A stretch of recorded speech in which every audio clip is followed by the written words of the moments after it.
All right, we are back for that exciting combat. We go over to our little fairy friend walking down the streets of Tosin, and it is just as the mayor described. You cannot miss Trindle's Trove of this and that.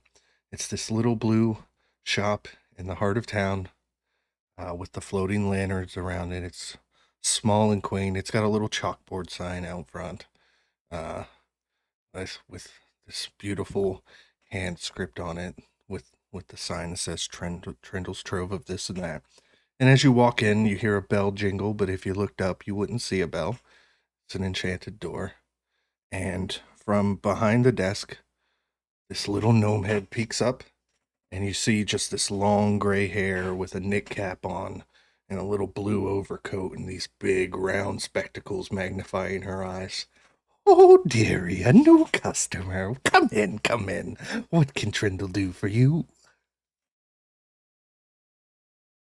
Good day, madam. My name is Timber, Timber Mcsunshine. Recently arrived in town, and I was not planning to stay long. However, it looks like my stay may be extended, and I was just wanted to make your acquaintance as I was recently a distinguished graduate of the Norlo Wizarding Academy, and Oh, impressive. I graduated towards the top of my no big deal, but we I wanted to come and just touch base and see what you had in stock and maybe offer my services. I graduated from the College of Scribes and as such, I kind of snap my fingers and this pen, this quill appears in my hand, obviously magical.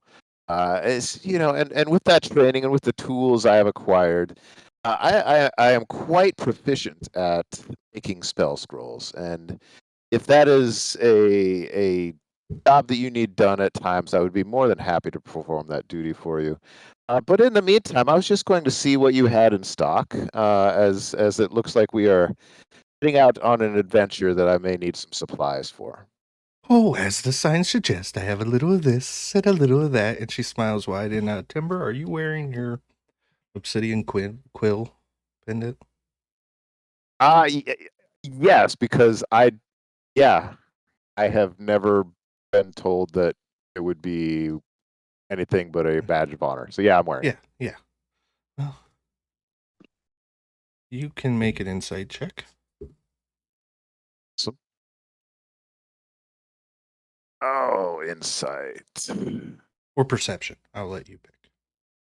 Oh, it's definitely insight. That is a 16. 16?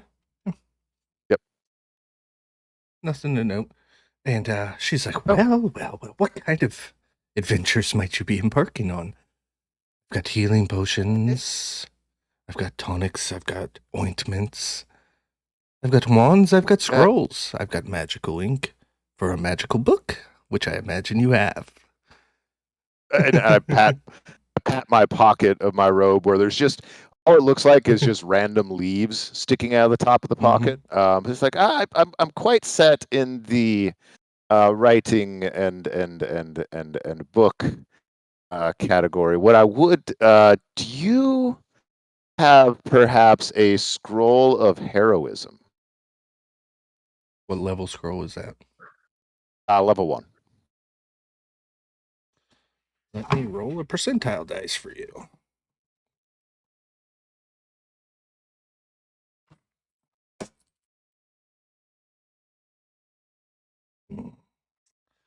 I'm fresh out, but I do have Ah, paper. If you happen to meet somebody, you could scribe it yourself.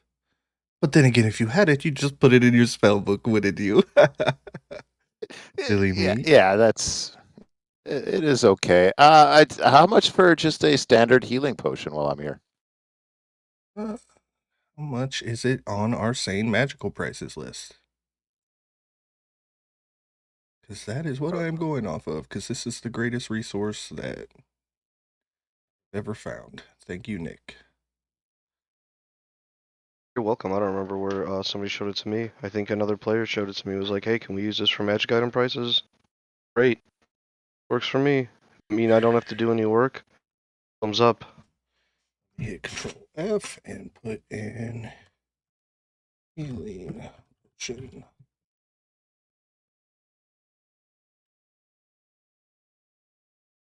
Potion of healing is 50 gold for your standard. Oh, 150 well, if you wanted a greater. I mixed them myself.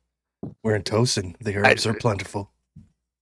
guys, of that I have no doubt.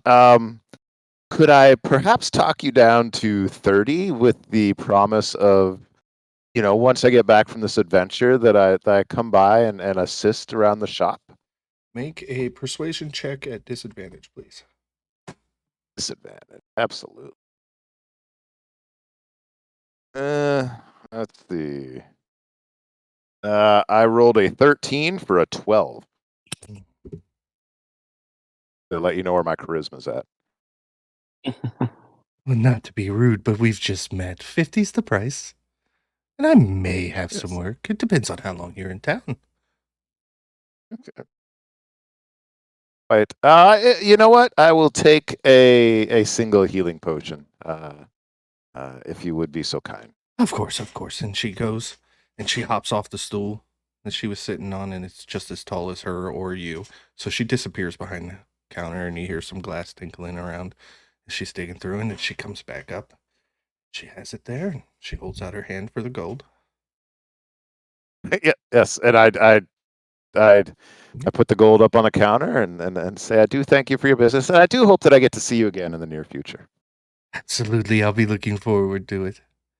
Be sure to tell your friends. Absolutely, I'm heading that way right now. Oh. And then and I like to, I walk back to the tavern and kind of walk in through the doors and observe everything and be like, did I miss something?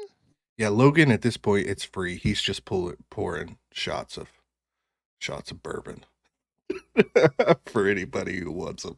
Mostly for himself. As he looks around and his table's flipped. There's scorch marks on the wall. There's a bolt sticking in the wall next to the staircase. It is just madness in there. I probably see him walk through the door and be like, "Man, there's the fairy that makes them go to sleep and they fall down. Where the hell were you?" I went shopping. I thought we were all going shopping. Why? What the hell happened? No, we came here to do peaceful negotiations. How did that go? I don't think I learned a lot today. You look over at Winter, who's just covered in dried blood. Well, but I'm sure you at least killed the bad guys, right? Right?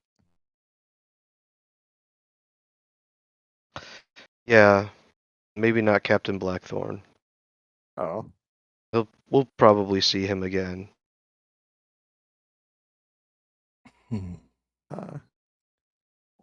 Yeah, so there's shots What of time drinks. of day is it, Frankie? I would say by now that the sun is set, it's early evening, probably looking around Okay. 8:45, 9 p.m. at night.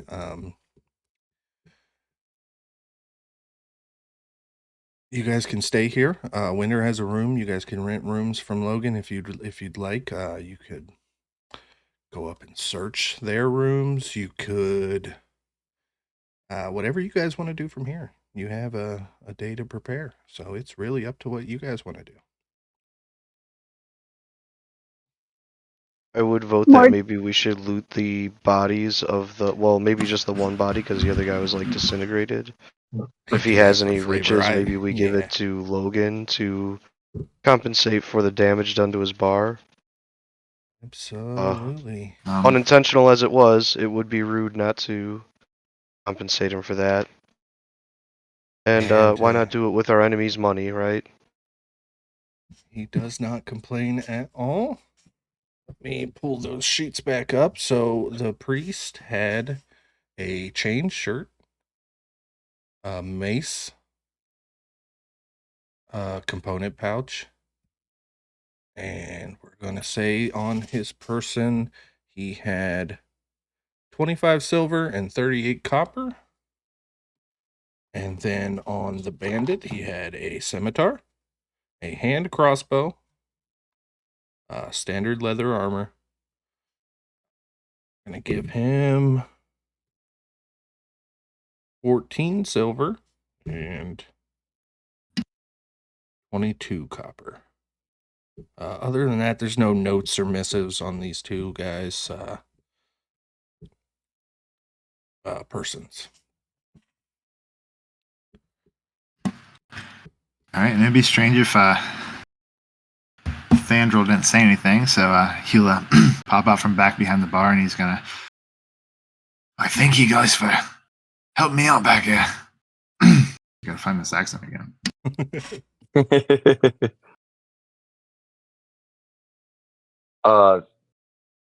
Dennigan's gonna go up to Logan. He says, "Logan, is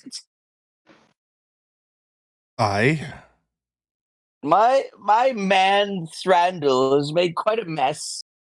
We'll assist in cleaning up. Here's a gold piece. Do you have some sherry?" He goes and Timber, you can choose whether or not to say anything, but he grabs the same bottle that he served you your brandy from, and he just pours it into a clay mug and slides it across the bar. Yeah, having kind of dealt with or experienced Sir Dennigan a little bit, he sees all this, completely understands what's happening, and doesn't say a word. Oh goodness, this is not check. Gretz, get this seltzer water. I must water down this awful before I drink it. Gretz, start cleaning up the tables and chairs. So he sends this little clockwork goblin to start cleaning up the room. Yeah, and you guys, you have some drinks, you kind of tend to your wounds a bit, and you guys help clean up, and after a while, Logan thanks you, and yeah. So, you guys gonna stay here, or are you gonna hunker I down say maybe we somewhere else, or Just rent some rooms. Thrandil's How about ruin all your rooms, got a house Logan? not far from here.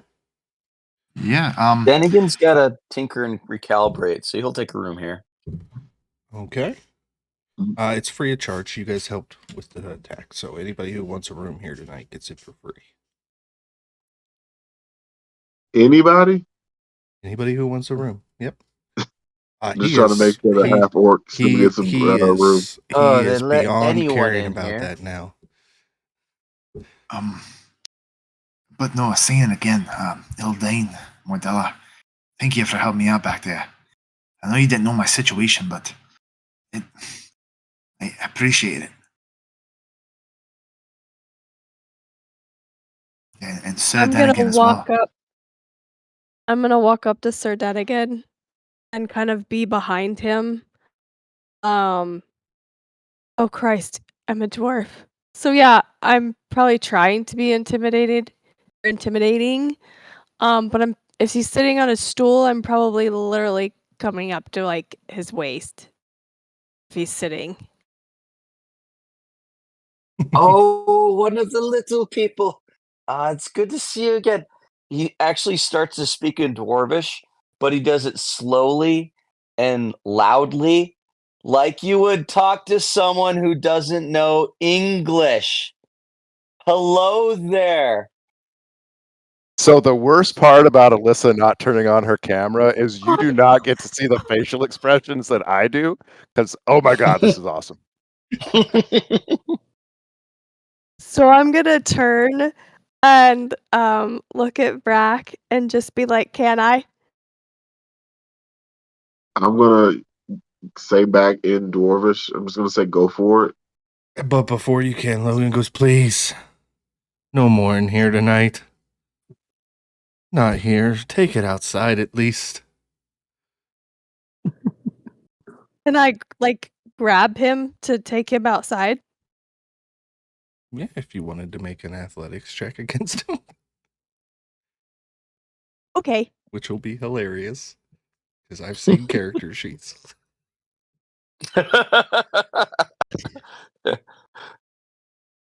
9 plus 6 is 15. All right, Ildain, you just checked me. Yep, you need to make a. 18. That's with the -1. Suck it. Oh, So I'll just say that you go to grab me, and Dennigan starts to whimper a little bit. He says, "Gretz," and Gretz comes around and grabs your arm as you're trying to grab me. And Gretz is like freakishly strong for a little robot goblin. you'd have your goblin fight your battles. You can't stand up for yourself. Oh, When you say absolutely. things That's like why that. Mother made it for me. Gretz, please stop her. You Gretz didn't even says, forge "I'm them sorry." yourself? I didn't hear what. I said you didn't even forge him yourself? Of course not. Mother paid a very nice gnomish man to help me, and I'm getting a little faint. I need more sherry. Gretz grabs you by the forearm and squeezes and says, "Please stop." Can you think for yourself? I would like to, but it's not an option at this point.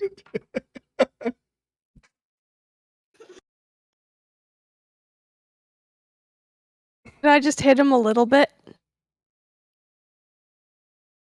I'm sorry. That is not authorized in my enchanted programming. I will have to respond with equal force. Do I still have my 24 shield, like 24 AC? Like, has that worn off, or are we still good with that? No, it's probably worn off by now. You guys have cleaned up and had some drinks and are kind of gathered around the bar now. And we're gonna say it's getting to be kind of later on in the night. It's probably about 10:30, 11. I'm gonna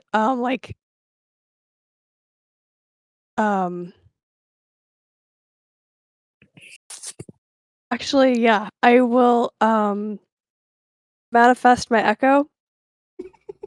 And then since I'm not like grappled, can I teleport and switch places with her? Is that ability you have at level 3? Yes. So I have, where is it? I can teleport as a bonus action. There you Where go. is it? So I'm gonna do that. So I blinked like, 10, 15 feet away. And then I'll dismiss her. So it looks like I kind of just vanished and then reappeared. And then just kind of sit back because I just don't know what to do with this. Like, I've never seen a goblin and a mechanical one have to fight for like this child man thing, and I'm just like, I don't understand. As soon as you disappear, Dennigan goes, and then just like shrinks and frightens and says, "Gretz, I'm done here. We're going upstairs. You need calibrating."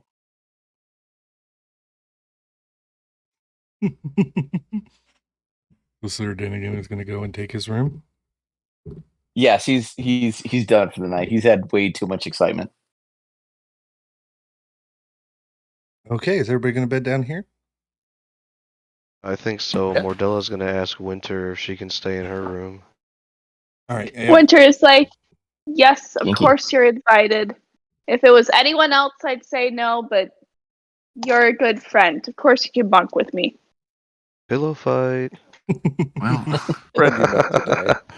I know we Braid have each a, other's demon hair.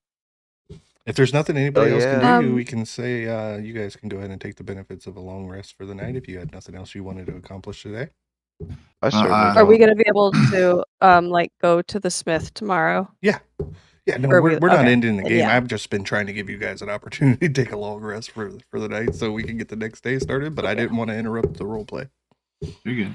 Thander's gonna say, well, I know we have another mission to do, but I won't be staying here for the night. I need to go in and check on my father.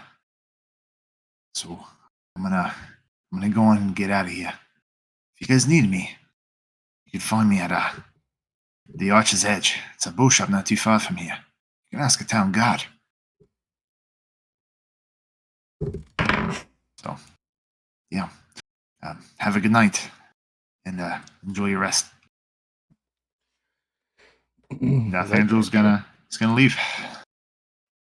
Yep, and you head back home, and Yep. your father's already asleep when you get there, and you're greeted at the door by Nadine, who I'm gonna is a Saint kneel down Bernard. and This nose Yes. is a Saint Bernard, the size, about half the size of an owl bear.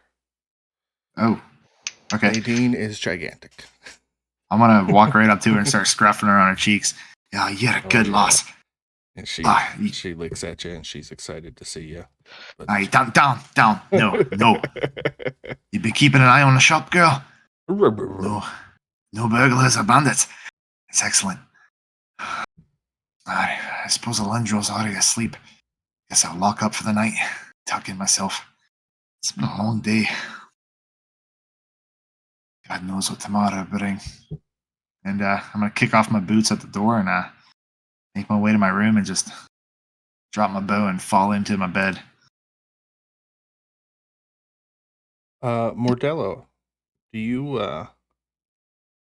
do any kind of rituals or anything before you go to sleep, or?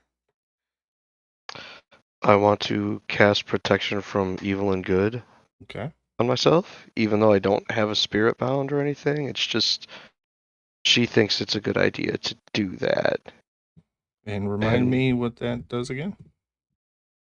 If there should be a celestial fiend or fae that wishes to harm Mordella, they would have to essentially, I think, do the same thing as like a sanctuary spell against her. Like they would have Make to a wisdom saving throw. Yeah, something like that. It's something along those lines. I will look up the exact verbiage of it right now. But yeah, she's gonna cast that upon herself.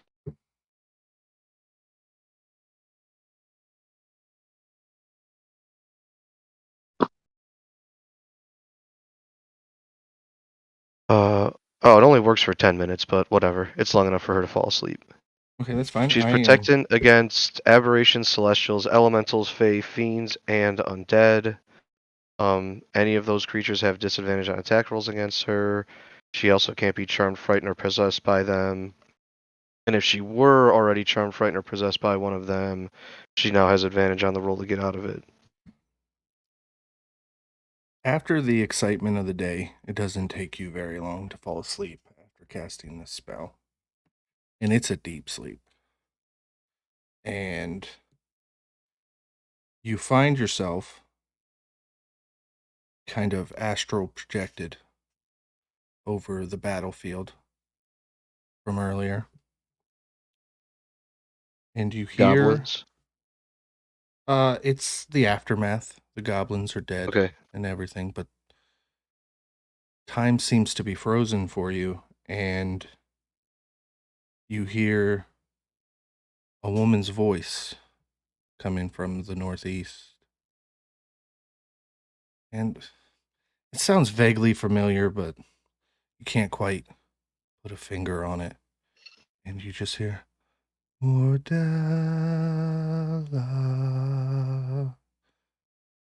And just as that sing-song voice kind of fades, you find your astral projection zooming over the landscape and into the swamp and the trees. And you see these ruins of an old temple. You've never been here before. You've never seen this before. But laying on a box, you see the mirror that you're hunting after. And there's some shadowy figures standing about. The language sounds garbled. You can't quite hear what they're saying. And then suddenly, you're waking up. And you see the sunrise coming in through the window. Everybody can benefit from a long rest. Ooh, okay. All right. Right. And Thrandil, you wake up to the smell of frying ham and eggs. And it seems like Alandril is already awake and cooking breakfast.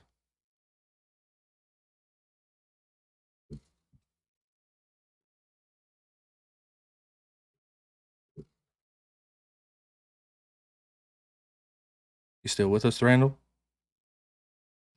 Yeah, sorry. Did you hear me? I missed it. Sorry, I thought you were talking to somebody else. What's up? Nope. So you wake up and you can smell breakfast cooking Okay. already. You kind of slept in after the Yeah. events of the day before, and it seems like your All right. father is already awake. I'm gonna kind of pull myself out of bed, do a stretch, and that bruise. Getting too old for this. And I'm gonna pull myself out of my bed and kind of drag myself to the kind of outside of the shop there where my dad's cooking. And Father, good morning. Oh, morning, boy. You look like you went through it. You know, strangers come into town. Yeah, before we knew it. You know, I saw the other day. Blackthorn. Here, in Tosin. Yeah. Oh, Seems things that just keep sounds getting like worse. trouble. But no, travelers, I want to be leaving you here soon too. Kind of got stuck on a mission to go into the swamps. The swamps. Yeah. Who? They want me to go out and defeat a goblin camp with these travelers. Oh boy. They didn't really give me an option to deny them. I don't know if I'm ready to go back out. I thought I left us all behind me.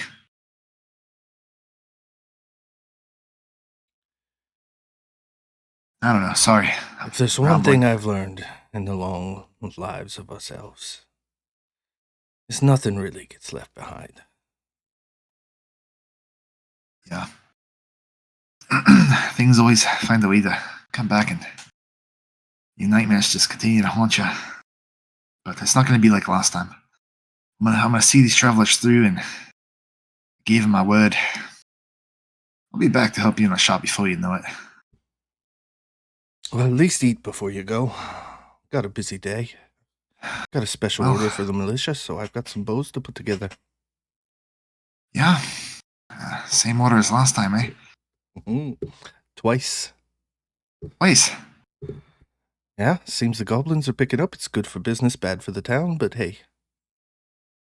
Yeah, but Wildson bows just aren't any old guardsman's bows. Father, your bows are a work of art. They should be held in the hands of noblemen and hunters with fine taste. I'd hate to see your work. The mayor pays well, you know that, and I don't give her the best of my bows. Well, of course. Still, we have a reputation to uphold. Anyway, whatever you're making smells good. Hope you don't mind if I help myself. No, go ahead. Go ahead. And he takes a piece of ham off and he throws it over to Nadine, who, it's just a tiny morsel to her, but it would have filled your plate. Yeah, she's still getting them hot spots behind the ear. I told her to stay out of the thicket, but she loves hunting them ducks. If it wasn't for your old mother, she rest in peace, I would have never kept her. Costs half my income just to keep her fed, let alone you. Yeah. Bless her heart. Well, she's with Callista now. All right, well, be careful out there. I know you will, but yeah, I worry about trouble. you. Well, just keep your nose down. There's a lot of strangers coming into town, Father. Just keep to yourself. Yeah, I'll be back before you know it. I'll be in the workshop. No worries. Nadine will keep me safe. All right. Well, I best be going. I'll see you later, guys. Love you. And you too, Father. I'm gonna slap the doorway as I step out into the morning air. There you are, and you head back to Logan's last rest to meet up with the rest of the goers, and Yep. everybody's awake, and you've gotten breakfast and whatnot served by Logan's wife herself. Don't want to get you a bet, my lady, but I just had breakfast with Pa. So, kind of, yeah. Logan, you should have my share. He kind of looks timidly at his wife, but then he grabs your plate. I mean, it's no offense. I'm stuffed. Again, you know? Bye. So, I hate to ask, but, how much do I be owing you, Logan, for, having my back He goes there? to open his mouth, but before he can, his wife's face starts to turn red. How much do you have, Thrandil? Yeah, well, you know, no cheapskate. I mean, I give you every coin I have. It's the least I could do. It's like once a month, you tear this place down, and we have to rebuild it back up. Yeah, but think about the stories you can tell. I mean, this place has a reputation. That's what keeps bringing it in. I mean, come on. She just gives Logan a look. You deal with him, and she marches back into the kitchen. Yeah. 30 gold pieces? Logan, come on. Rabbits? You know I bring the rabbits. Yeah, 30 gold sounds about right. Yeah. Well, you just let me know, okay? I mean, I can give you more. I just want to keep things good in the household. You know what I mean? He kind of gives you a knowing look, and he's like, "Look, Thrandil, you know it's not me." I know. Yeah, it's fine. It's fine. Really, it's fine. Right. We will move on. What's Before everybody leaving, else's plan? Mordella's gonna leave an extra 5 gold on the table for Logan. Well, thank you. You didn't have to do that. She just kind of shrugs and she's like, "Well, he's nice." Yeah, His wife too.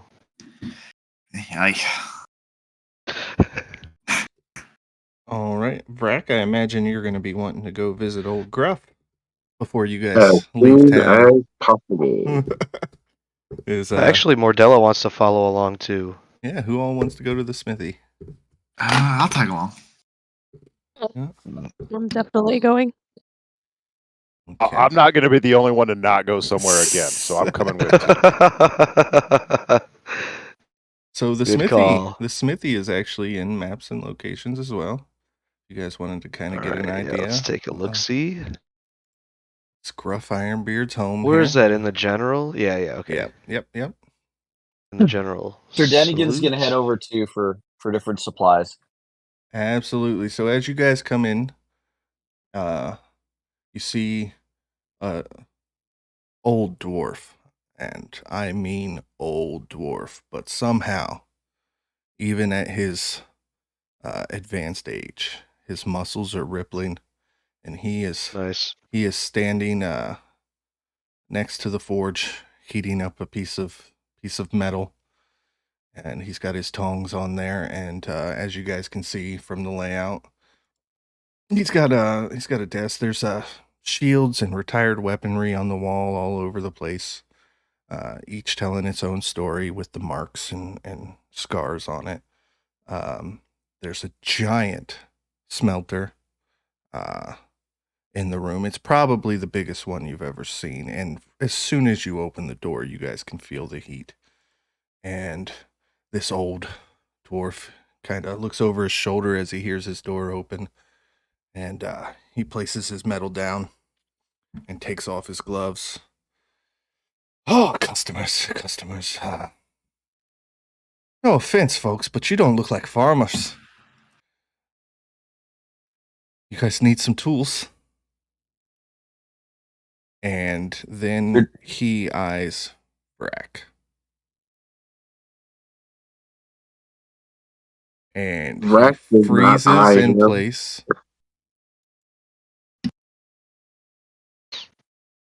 You better have a good excuse for bringing a tusk tooth in here.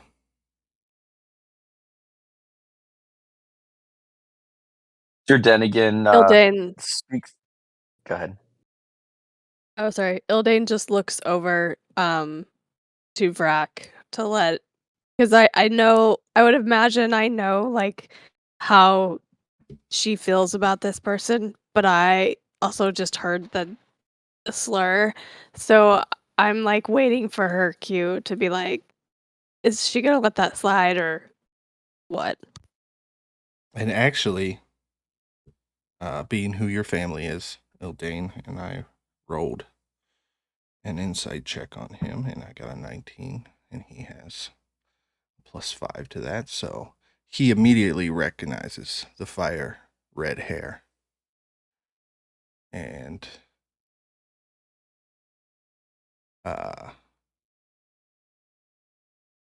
you're a light branch, aren't you? Yes. Mm. Knew your family back at the hearth. Good family, good forgers. Of course, you've got a perfectly good explanation for this. If you know my It is- family, then you know his mother or her mother. And so I would ask you kindly to refrain how you talk to my friend. Oh, you're that child, huh?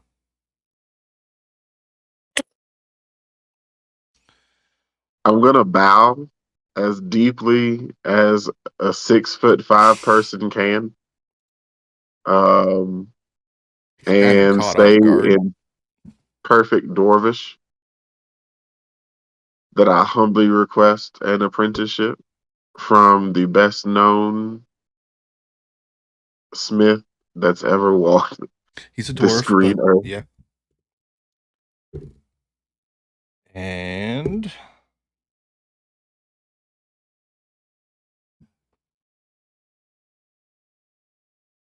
I haven't taken an apprentice in over 100 years. I know who your mother is, but what makes you think that I would take you as one?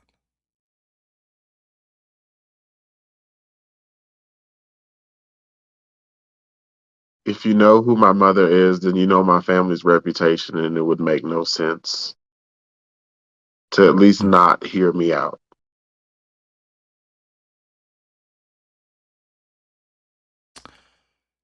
In my experience, words are useless in the forge. How about a test? Anything you put down, I will attempt to pick up. He walks over to a barrel near the forge, and he reaches down in with his tongs and he starts digging around. And he pulls out a block, an ingot of metal that Vraak instantly recognizes as adamantine. It's mithril. Nobody's passed this test in 100 years. You'll take this one ingot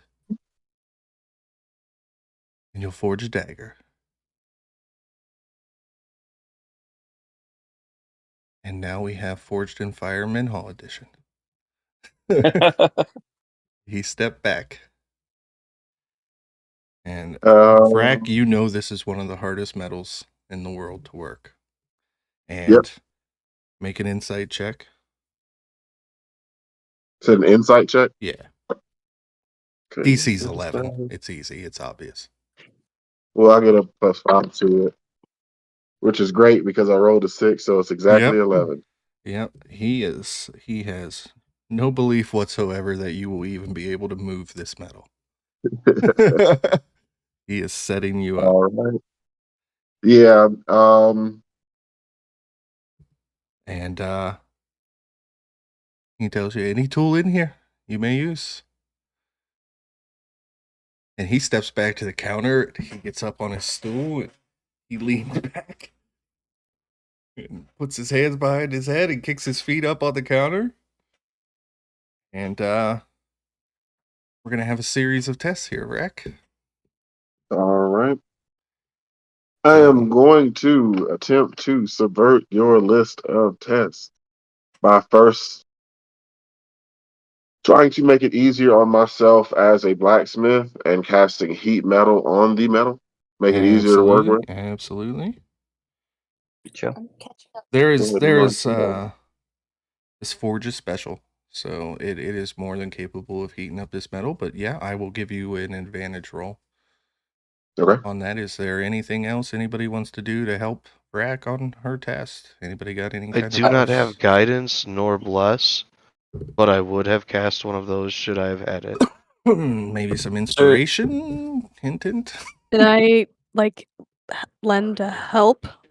No, this is a test that Vraak has to take. Okay. But yeah, that bardic inspiration.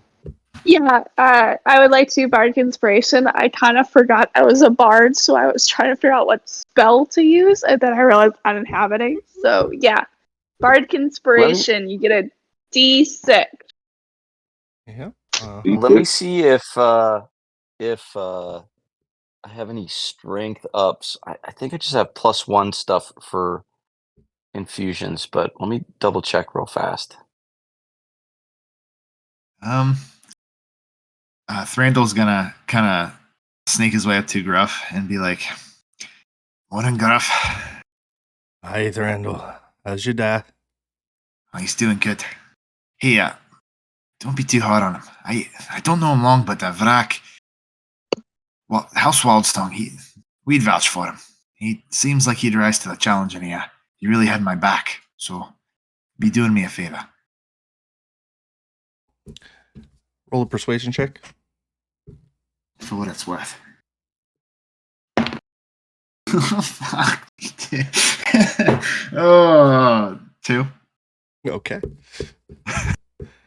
He kind of stares at you. He goes, Thrandil, I love you, boy. But in my forge, my rules. I know. It's kind of outside my area of expertise, but I figured I'd give him a voucher. All right, Vraak. You got bardic inspiration. What? I'm giving you advantage on your checks due to heat metal. Trying to figure out which die I'm going to use. All right, let's get it going. Okay, I'm going to make an attempt at this lump of absolutely. metal. Your first check is going to be a strength check. Oh, Okay. I got something. So I'll use infusion if that's okay, DM. I'll Sir Dennigan to say, as one of my men, it's important that you succeed on this task, and hands him a bracer, and it'll just be a armor of magical strength. Okay. And the benefit is? I'm not sure.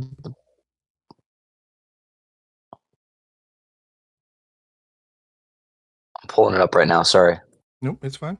It's a +1. I'm fine with that. I want Vraak to have every benefit they can. That's why I gave this opportunity. When the wearer makes a strength, extends to a bonus to roll equal to its intelligence modifier. So that would be, let me see my modifier.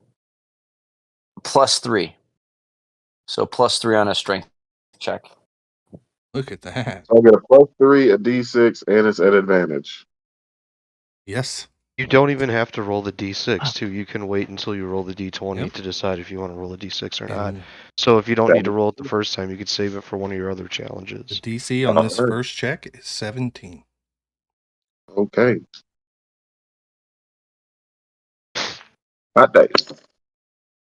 That one fell off the table, but I'm not going to check it because the other one was a 17 on the dice. Okay, so that's a 20. And yeah, you guys watch as Vraak puts this piece of adamantine into this enchanted forge, and it doesn't take very long for it to heat up. And the billows are enchanted as well, so they're going on their own. And then you walk this piece of metal over to the anvil, and you start swinging your hammer, and you're just getting into a rhythm. Vraak goes into the zone. What's it look like to us watching it from afar? It's just she starts hammering slowly, and then starts picking up the pace, and then you hear her start whistling, and you can tell it's not just a regular blacksmith. There's magic going into it, obviously. Her eyes start glowing white, and she just starts whistling, working her way through it.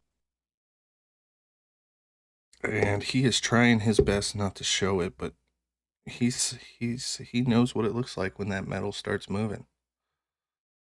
And it is, in fact, moving. All right, so your next check is going to be your performance check we spoke about.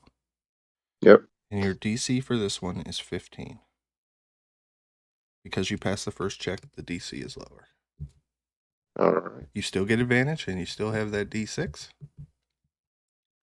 if you need it. Okay. Go ahead and try to show off a little bit.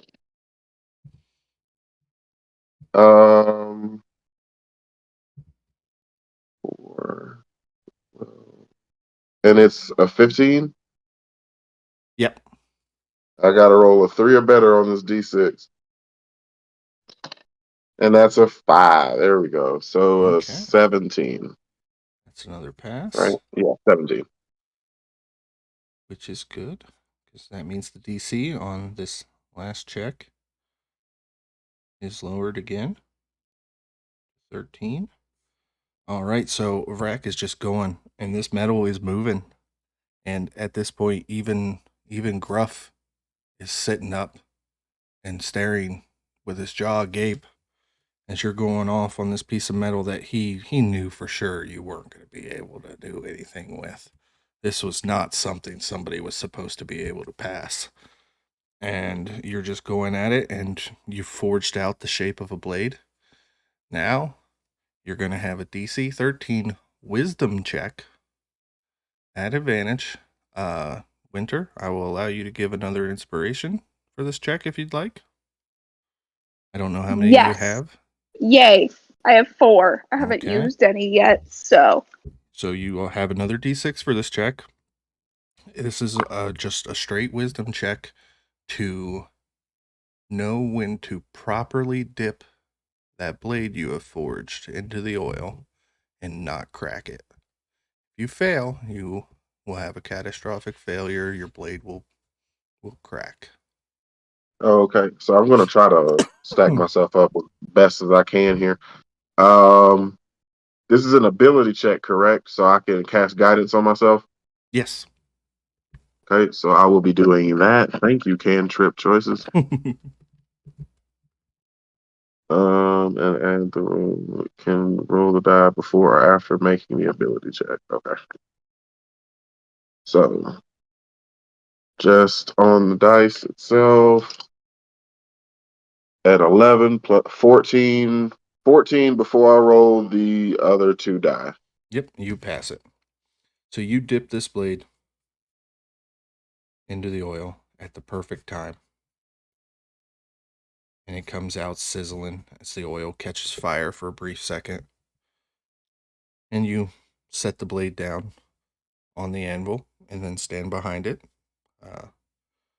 You could choose if you stand with your hands in front or behind you, as Gruff reluctantly and slowly starts walking towards the anvil to inspect this blade. It hasn't been sharpened or anything yet. It's just the rough shape. But the fact that you even moved adamantine is insanity. He walks up and I like to think that I'm standing with my hands behind my back with a shit-eating grin on my face. I like that. He walks up and he picks up the blade and he looks down the spine, Trying to see if it's straight. It is, and he looks at the shape of it.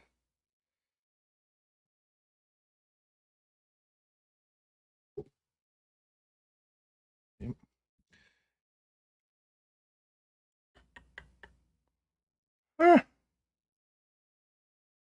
I've seen better, and he throws it over his shoulder, and it clinks off the wall and onto the ground. But I've seen worse.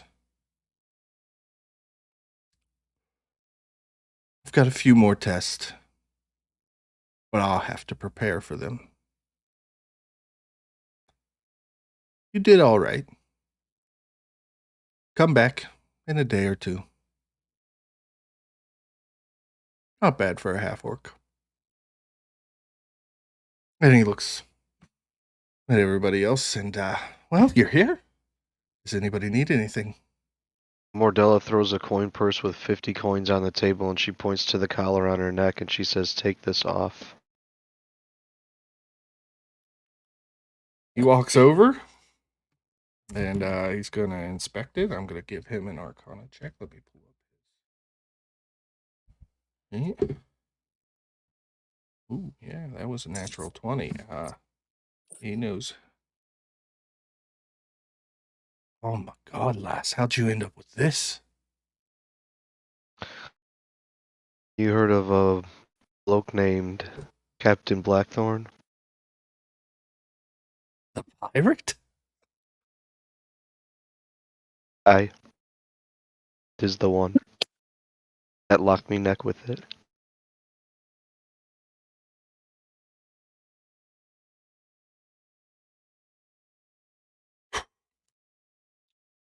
Not much for lockpicking, but I can give it a try.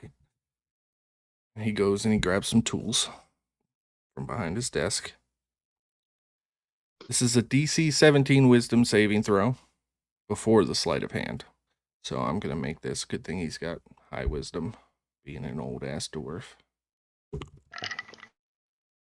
Okay, he passes, so he is not petrified. Now he's going to make the sleight of hand lockpicking check. He is not proficient in Thieves' Tools. It's a DC 17 as well.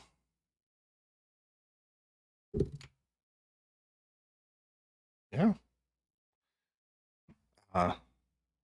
Nobody's sure how this old dwarf has this much dexterity in his fingers.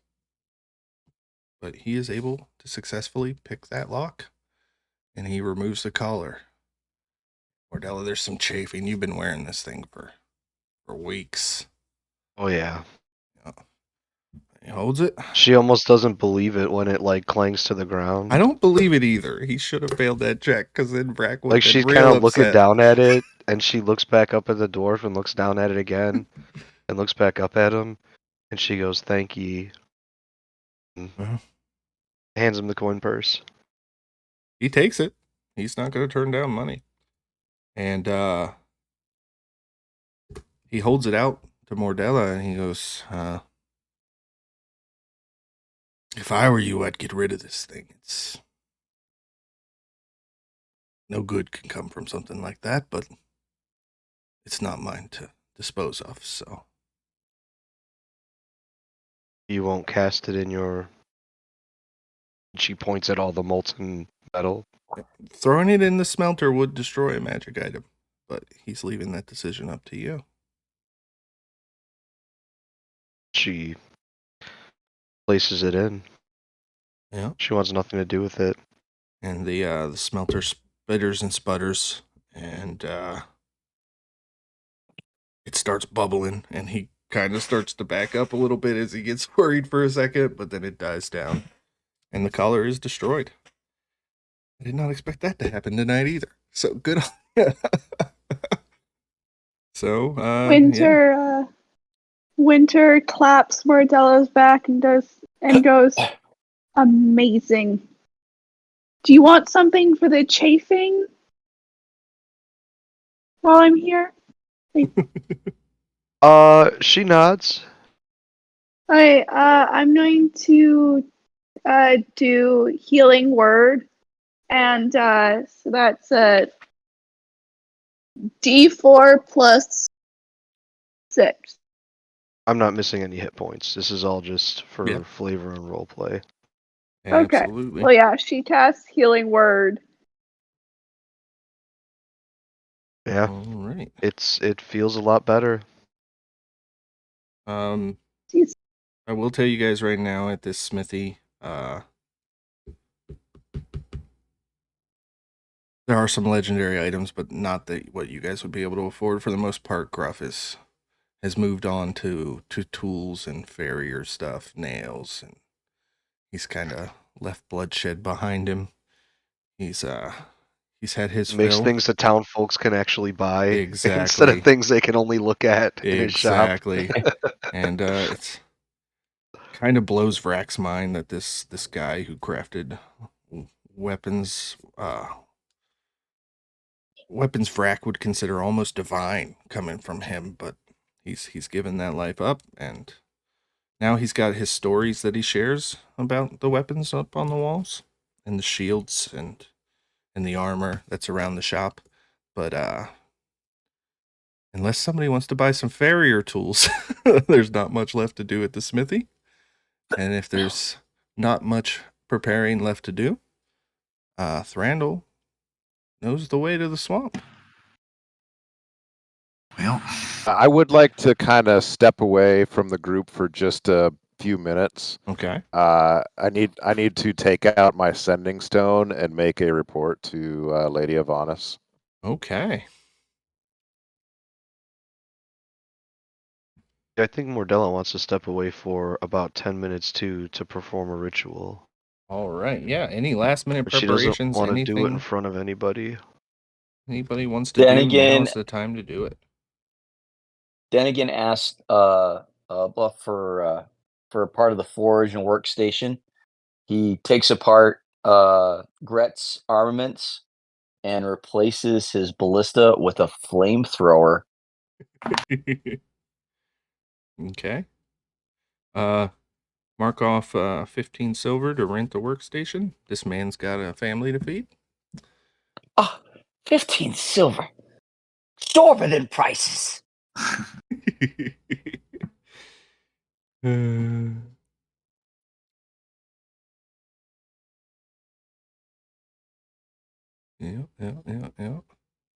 All right. Yeah. What's your message, Timber? You get 25 words. Yeah, just pretty simple. What's that? I think it's 25 words, right? With a sending stone, if I remember correctly. Yeah, I'll just keep it very simple. Your contact was dead with package stolen. I have a lead and I'm on my way to recover. Okay. I think that was under 25. It was. You're staring at the stone, and you wait. You wait. And normally, Does it make dial-up noises? Lady Avanis responds pretty quickly. And then it starts to vibrate. And the message you get back, her tone is one of control. You can tell that she's controlling her tone. She says, "My dear wizard, my love, failure not an option. You must find that mirror, and you must get it to me.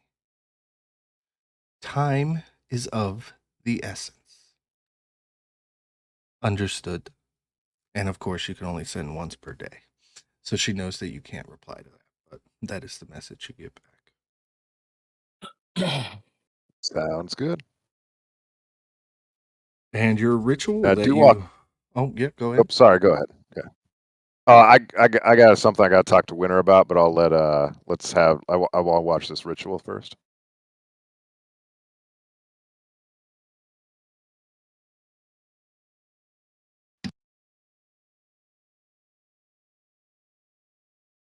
Mordella, you kind of break away out of the smithy and you find a nice quiet place. Yes. So I want to do one of the binding rites that she gets access to. Okay.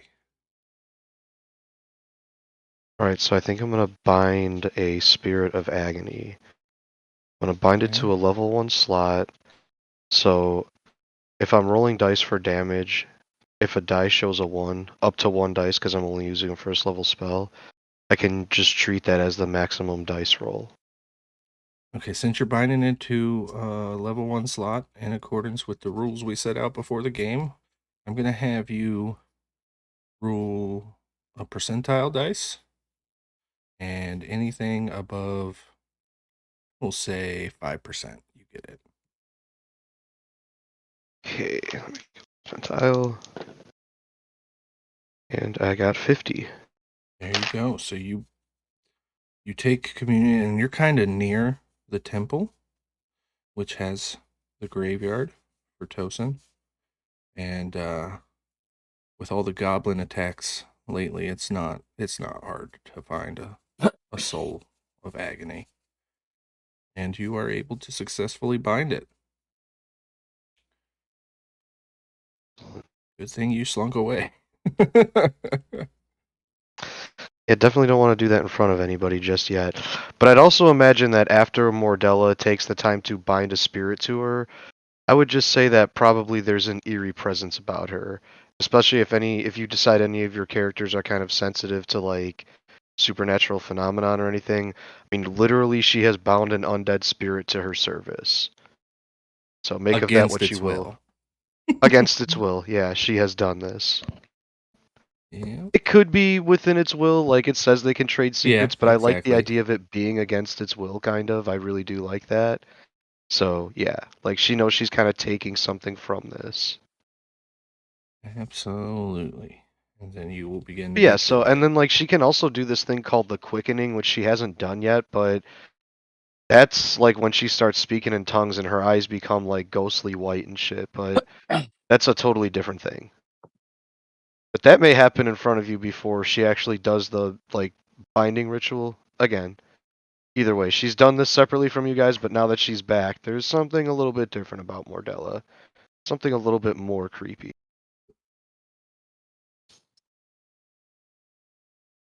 All right. How does this spirit like bind to you? Like does it make you appear differently? Does it I would just say that in general, like again, like anybody that has like okay, so like I myself I'm not like a huge believer in supernatural things, but there are definitely unexplained things that happen. My wife is very big on that stuff and has very strong feelings about stuff like that sometimes, whereas I don't. But I'm sure you've been in a place before where it's like this place feels creepy, people have probably died here or something, like I don't know, just to do a cliche thing like an abandoned mental hospital or something like that.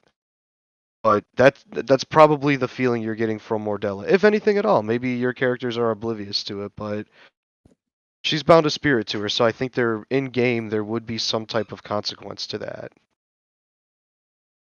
Just the in only reason I general. But I'm ask is kind of because oh, go ahead. it's just because I haven't like I have a different belief of where my echo came from than what it Okay. actually came from. And so I'm wondering if I would either kind of see that manifest and either be related, like, oh wow, that person's going through what I'm doing or something like that, or would I be like, whoa, what if I'm doing something wrong? You know, like am I being creepy with the kind of that? Like I hear you. I hear you.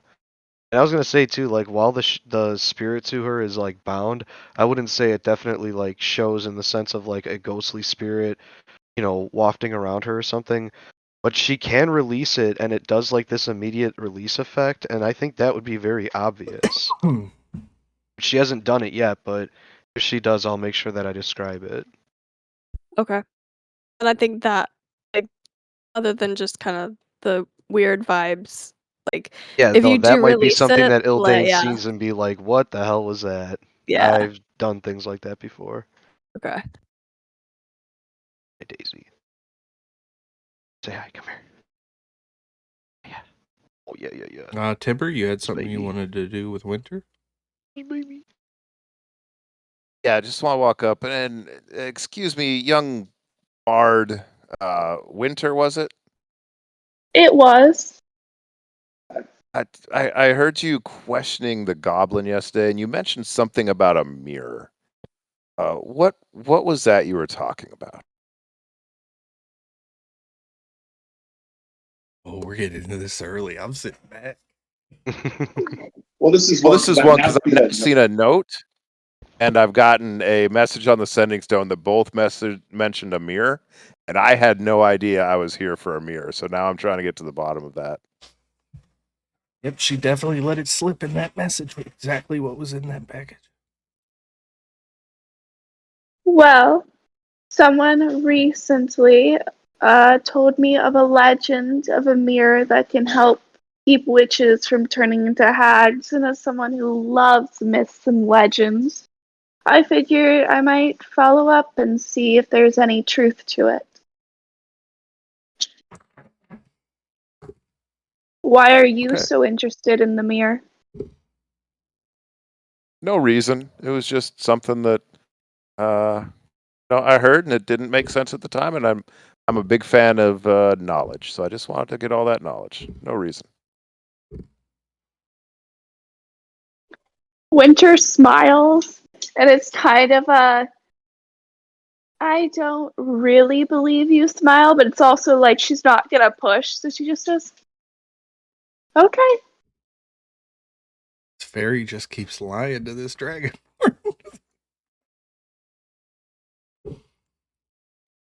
Yeah, Mordella like walks back up after this conversation wraps up and then stands close to Winter.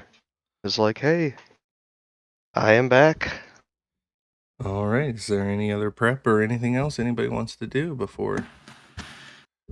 I wanted to see if Ironbeard had any specialty arrows for sale.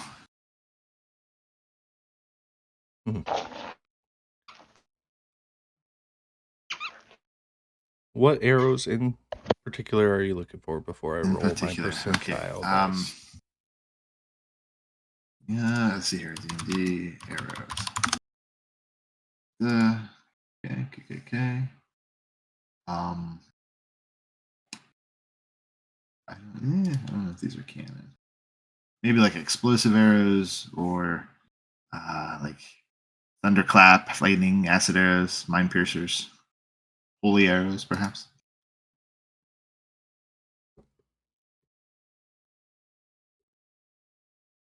That is a 93. So he tells you that he happens to have 3 lightning arrows. Swing. Yep. I mean, I'd be happy to take them off your hand. Name your price. He didn't just forge these. Let's see, are arrows on our list? Sorry to drop this on you. No, it's fine. That is why we are here. And you got a 93 on the percentile dice, so I am not gonna.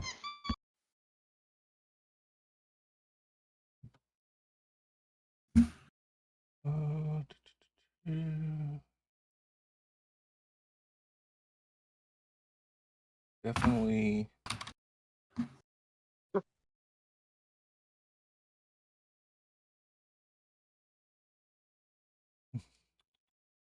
Oof. +1. They are 25 gold apiece. Ooh, that's steep. But I'll take one. All right. Trade him the gold. Yep, we give him 25 gold, and I'll take the arrow and just kind of inspect it in my hands. You know, see the tinder cloth on the top of it and how it kind of like radiates with electrical energy. It's almost like dangerous to touch. So I'll keep it wrapped and I'll tuck it in my quiver and note where I put it. Yep. There you go. You now have 1 lightning arrow. Nice. You'll just have to toss me whatever stats you want to use for it because I don't have it in my D&D Beyond, so I'll have to add it manually. Yep, I will find something in that and I'll send it to you when it becomes relevant. Excellent. And with that, well, you guys think you're about ready to head off? Is there anything else you need to do? No.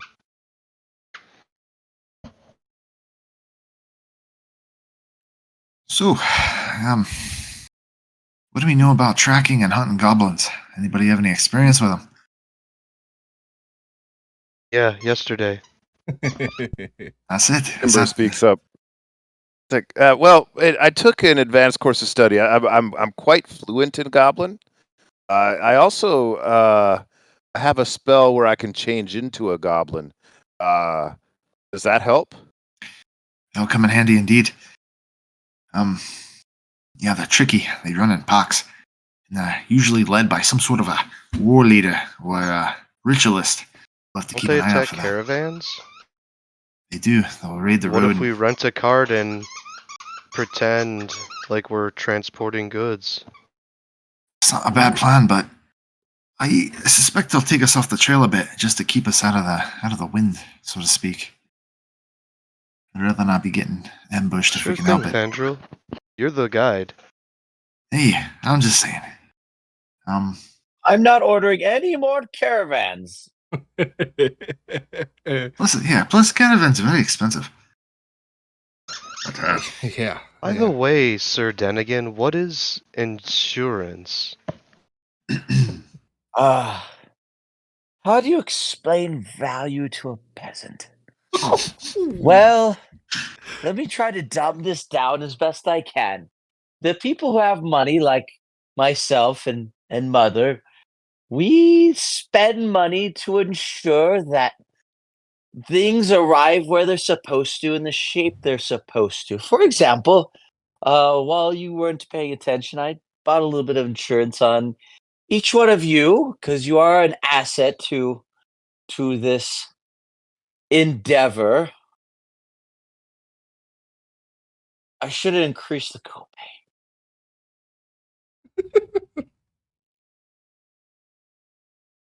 This seems foolish to me, Dennigan, but I'm sure you have your reasons for this insurance. Oh, it's very, very worthwhile. Now we're talking about tracking goblins. Do we know where this temple is? I don't know exactly what it is, but I'm sure if we follow the tracks, they'll lead us right to it. Goblins are messy creatures who don't really spend time covering their tracks. I think we'll be able to track them rather well. Just follow the carnage and the rick-a-rack, and I don't know what do you commoners always say? Follow the mess. Yeah, something like that. Well, Don't forget that the... Oh, sorry, go ahead. Oh, no, you're fine.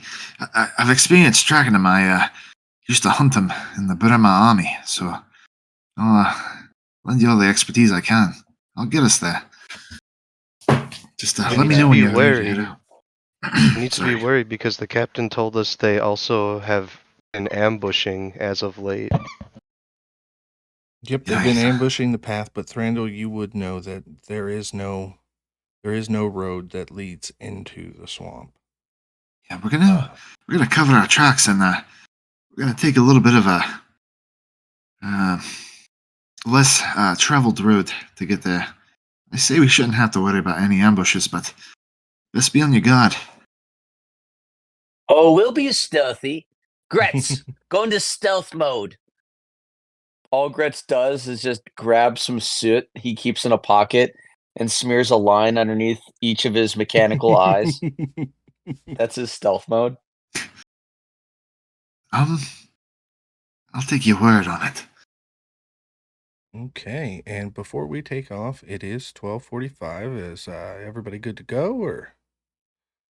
Sure. I'm good to go as long as you's on the East Coast are. I know you guys are probably the ones that got the latest, right? I mean, almost 1 o'clock. I'm still fine, so we Yeah. can at least get a couple days travel in before we call it a night. Sure. Cool. Yeah, so you guys check out. There's not much to talk Very nice. with the mayor about other than she lets you know around about where the rumors of that old temple were. It's been long abandoned. like thousands of years abandoned. And yeah, it'd be about three days travel northeast, and you guys aren't renting horses or anything like that, right? It'll be on foot. Yeah, suggest we go on foot. Yeah, if we're going through brush and stuff, it sounds like we're gonna kind of want to be on So foot. you'll be able to follow the main road probably for most of the first day and some of the second day, but then you're gonna have to cut east. Well, I figure I'm going to go back to where that goblin was put to sleep, and I'm going to start my tracking there. Yeah, you want to start your tracking there. That's actually pretty smart.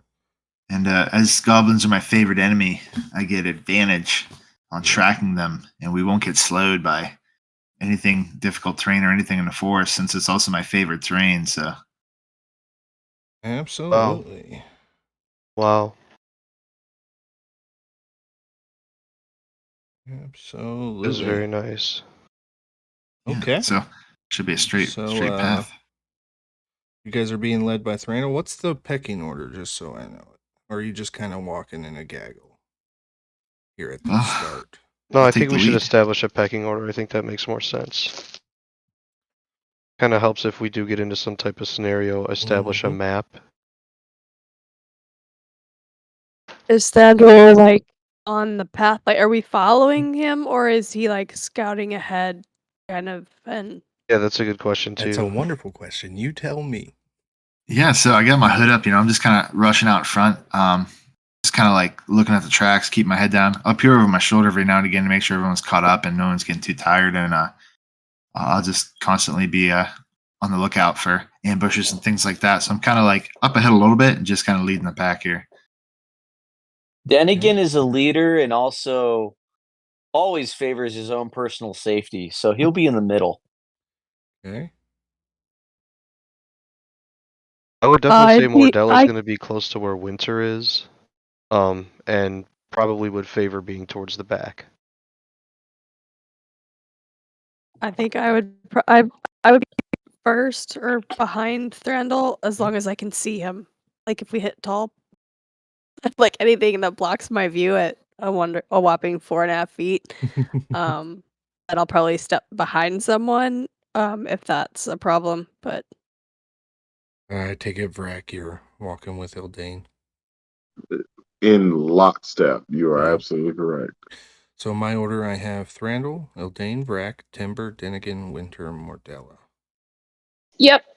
Sounds nice. That works. Timber, I'd like to kind of take to flight and fly over the group. Okay. So I can see a little bit further, and I will let everybody know prior to that. I have a spell called Message that if you hear my voice in your head, don't freak out. It's just me. I'm trying to get you a message, and you can respond inside your head, and I will hear you back. Okay. All right. Thrandil, All right. I will need your first survival check with advantage. Excellent. Following these tracks. Cool. That will be a 19 plus 4. Yeah. And as a matter of fact, you're pretty damn sure that this was the one that got the brain damage from the multiple sleep spells, because he is just staggering at first, and then he kind of establishes a path, and you're following that. Got you. So as I'm tracking, it says that I can know how recently whatever I'm tracking traveled through, and with how many, and where they're at currently. It's just the one set of footprints heading this direction, but you see that he is following several, including warg tracks. Warg tracks? Warg that were coming the opposite direction. Got you. That I'm gonna older than his tracks, so it's like this path is getting pretty well worn for them. Got you. I'm gonna turn to the group and be like, "Listen, they're riding wargs, so I suggest you Use something to musk your scent, or else we'll have the dogs on us. Okay. And we are traveling northeast, and we are off the road because the goblins don't take the road. And I will let you guys decide who wants to roll the first encounter dice. Uh-oh. Let's have Caden do This it. feels like a perfect Caden roll.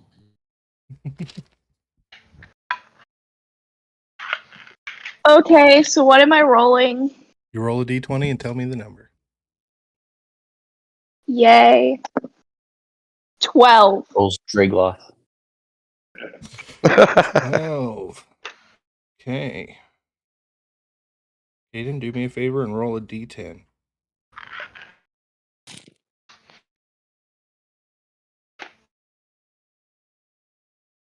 Six.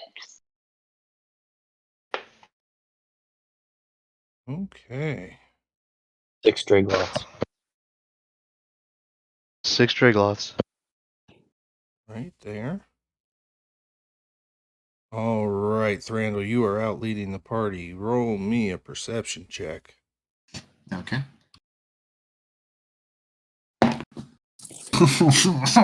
Natural 1.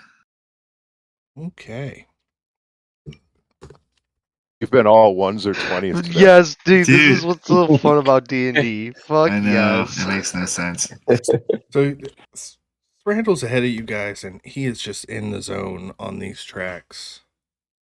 And who was behind him? Ildain was. Ildain and Vraak walking arm in arm. I will allow you two to make perception checks as you're following along with him. He's got his hood up too, so he cut his in order to look cool. He cut his peripheral vision. So Yeah. Of course, gotta look cool. Ildain got a 21. yeah, so That's good because I got not that. you Got an 11. you feel it before you see it. You guys are 5 hours out of town, but you're cutting through these woods and some hills and there's some clearings and whatnot, but all of a sudden the ground rumbles and rumbles. And fortunately for Thrandil, he doesn't see what Ildain now sees. And Vraak, as you guys burst through this clearing. And let me roll a perception check for this hill giant. Oof. He hasn't noticed you yet, but you guys see this hill giant, and it looks like he's stalking a boar that just ran into the woods opposite of this clearing to you guys. And with him, he seems to have a pet owlbear. Right now, because he rolled a 4 on his perception, they haven't noticed you guys break through into the clearing. He is just thinking about having him some ham. Are we free to all act? Absolutely. He hasn't noticed you yet. You guys can try to slip past. You can. Mordella calls everybody together and suggests that she could cast a spell that could help us pass by here quickly and quietly. I nod. That spell is pass without trace. Yay. Dennigan's like, yeah. Yes, please. Excellent, Okay. excellent. So everybody gets in tight, she casts it, it's a 10-foot radius, everybody gets a +10 to their stealth check as we try to get through here. Absolutely. And anybody wearing plate or heavy armor has disadvantage, but let me get group stealth checks so I can get an Gotcha. average. As a reminder, with my hood up with the Cloak of Elvenkind, I get advantage on stealth rolls, and enemies have disadvantage on perception checks to find me. Okay, well, I'll roll. Just a reminder to everybody, I get disadvantage on mine because of the heavy armor. 28. Yeah, I get disadvantage too. Damn, my stealth is killer, 33. All right, so we got a 33.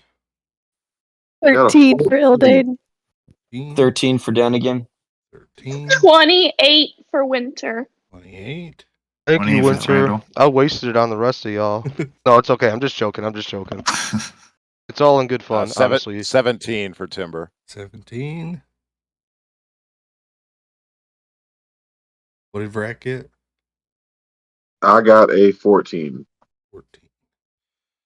All right, let me average this out real quick so I can set a DC for this disadvantage perception check.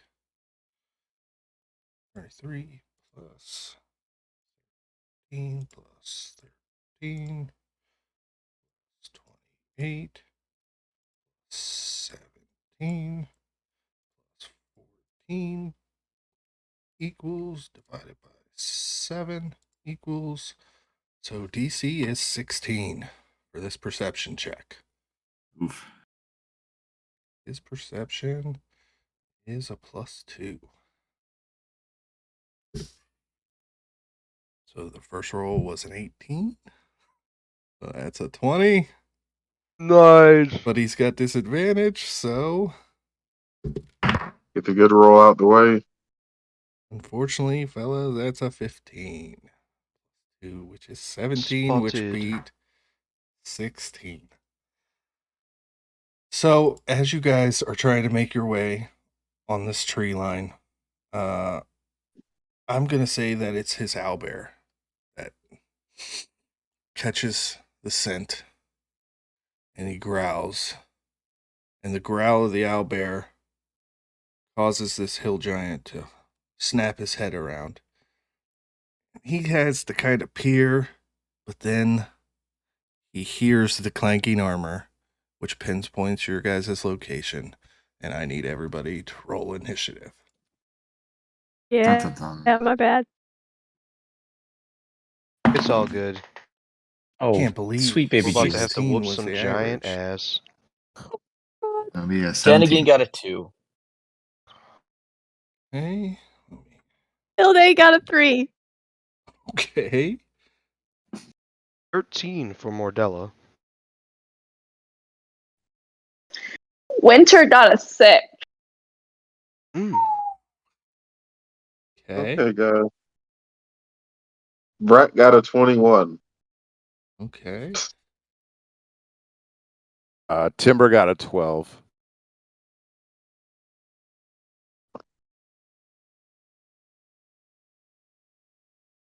Who am I missing here? Mordella. 13, 1-3. Okay.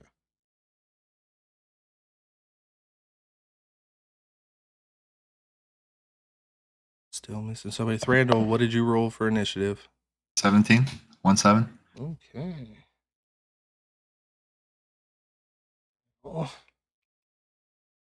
Initiative is +1 for the owlbear. He rolled a 4, so he is going to go after Winter or Ildain. Giant. It's a -1. He also rolled a 4.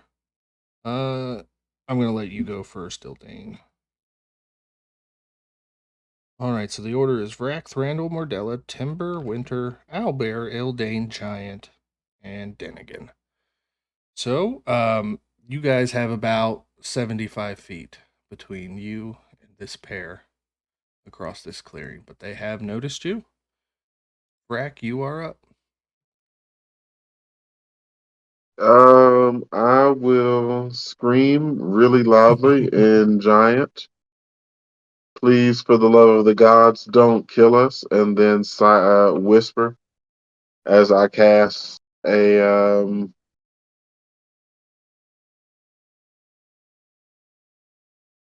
what am I going to cast? Let's just cast Shield of Faith on Ildain. All right, that's +2 for you, Ildain, on AC. We're about to make you an invincible, unhittable monster again. I'm just going to keep on shouting at this thing in Giant that we mean it no harm. We're extremely friendly. Mm-hmm. As I'm readying my mace for when it inevitably comes and attacks us. But that's my turn.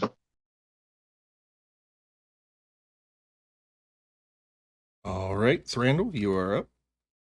All right. Am I attacking from stealth? No, I would say that with the failed perception check, it sees you guys. Shit. Or failed stealth check. All right. Is there any darkness around me? Yeah, you guys are at the tree line if you wanted to try and get back into the trees a bit. To try and Yeah, I'll step into a shadow and turn invisible. Okay. All right, and then I'm going to launch my dread ambush with sharpshooter at the giant. Go ahead. That will be a dirty 20. I believe that definitely hits. Yeah. Yeah, their armor class sucks. And that will be a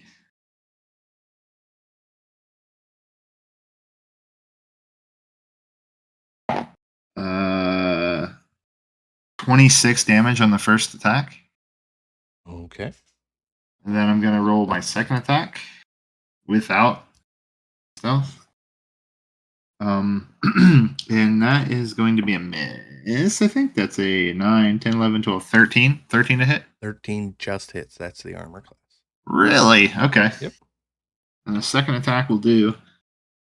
This thing's wearing a loincloth, man. That's it. 8 damage on the second attack. Okay.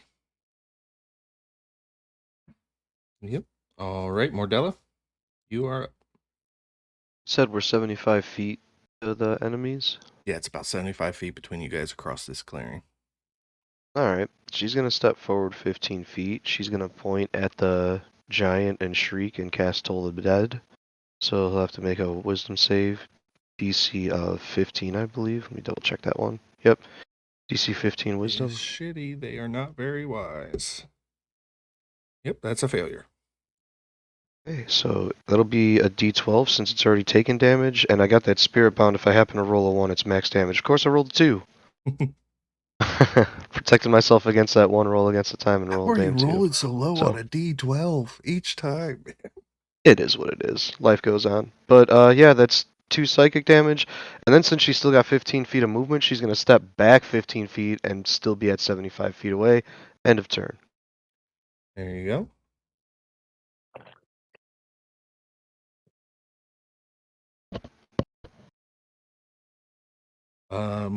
That was Mordella. Timber, you're up. Doing math, sorry. All right, so I pull this kind of pack of leaves out of my pocket and kind of hold it in my hand, look at it, and I cast Chromatic Orb. So a sphere of energy appears in my light, and I just gently blow on it, and it shoots right at the hill giant. And this is I believe, a spell attack roll. So 11. I think I missed. And 11 does miss. Oh, that was anticlimactic. Yeah, you got a bonus action? I do not. All right, Winter, you are up. Okay. This is. I am just going to do. Yeah, I'm going to do Vicious Mockery.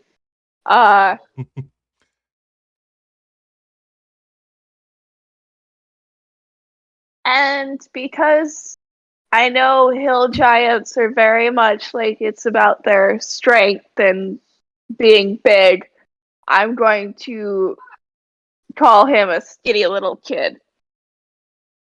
Okay. Is that a wisdom save? Or charisma save? Yes. Wisdom. Okay. That is a 6. He fails. Yay! He roars out in He anguish. takes 10 psychic damage and has disadvantage on the next attack roll it makes before the end of its next turn. Okay. That is now the owlbear. Doesn't have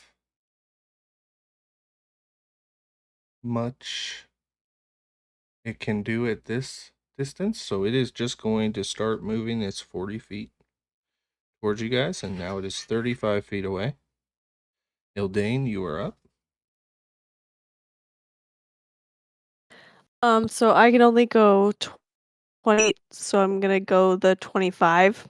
Okay. And while I'm doing that, Echo's gonna go the remaining 15, or what is it, 10 to get to the owlbear. Okay. And then going to attack with the longsword. That is 12 plus 7, 18 to hit. Yep, that hits. And that is 3, 12 slashing damage. Okay. And then that's all. I'm gonna, I guess. So as my movement, bonus action, ready in action. So I guess if the hill giant comes up or something like that, I can hit it as it goes by or tries to hit me. Okay. But otherwise, I'd be done. Yeah, and the hill giant, it is now its turn. It is going to move forward 40 feet closer to you guys. So now it is only 35 feet away. And yeah, the vicious mocker, you hurt his feelings. So he's going to pick up a large rock and he is going to throw it at Winter. Oh, come on! He's got disadvantage. Hey, you're the one who decided to hit the soft spot. And Yeah, but it was a cantrip! He's so flubby, the hill giant every spot's the soft spot. With disadvantage, I got a 16. Oof. Yeah, that hits. How many silvery barbs that shit, man? Okay. Oh wait, you know what? I might not be able to. Let me double check this. It's a reaction. If you got the spell slot. Yeah, how close is he? 35 feet? Yeah, I could do that. 60 feet. I just need to check the distance. That is a 13 plus 8 on my reroll. So 21. Is what it is. You gotta eat it. 3d10. Where's my d10? Yep. It is 7. Wine and Daisy. 13. 16 plus 5 is 21 bludgeoning damage. I tried. Wonderful. Uh-huh. And that is his turn. It is Dennigan. All right. So how far is Dennigan from the owlbear and the giant? So the owlbear moved, I think, 40 feet, right? Yep, 40 feet, and the giant moved 40 feet. So you are now 35 feet away from both. Okay. All right. Dennigan is going to move up 10 feet, and he's going to turn on his right hand gauntlet. It's going to glow, and he's going to pick up a rock, and he's going to say to himself, "Let's try this again," and cast catapult at. Are they in line with each other, or are they They're to kind the of side of side, each other? yeah, side by side. Okay. He'll aim at the owlbear. Dexterity check 13. X is +1. No, 10's not going to do it. Okay, it's going to take, low rolls. 8 damage, 8 bludgeoning. All right. Okay. And then he's going to say, Gretz, fire! And this, now Gretz has his flamethrower. So Gretz is going to move up 15 feet, and he's going to use that Eldritch Cannon flamethrower attack. And that is a 15-foot cone. I don't think that reaches with 15 feet of movement. They're 35 feet away. So 35, and then he moves up 15, so that's 20. He'd have to move closer, huh? I don't want to move him too much closer. Yeah, he'd have to is there move anyone 5 feet between closer. him? Is there anyone between him and the enemy? Also, the Echo is in melee, And you are, if he moves up 15, yeah, Ildain is in between you as well. Okay. Yeah, I'll move. I shouldn't have switched to the ballista, but oh well. Yeah, I'll go and move up a little bit further then, close enough to use the flamethrower. Okay, make your attack. Okay, and that is a Dex 13. For both of them, right? It's a cone. Yeah, it's a cone. The owlbear got a natural 20, and the hill giant got a 7. LMAO. So hill giant failed, owlbear passed. Okay. Failure takes 11, and Okay. then the pass. Well, we got a nat 20, so take it what you want. But half damage for failure or for pass. All right, so 6 damage. And that is it for Sir Dennigan. It's a good thing he wore brown pants today. All right, this giant is not looking happy. He is bloodied. And that brings us back to the top. Vraak, you're back up.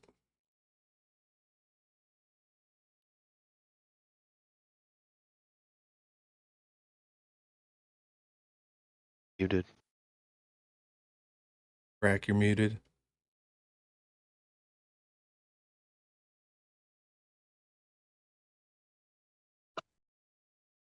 Sorry. No, you're fine. I tried to persuade this thing not to attack us, guys, but I guess we just got to kill it.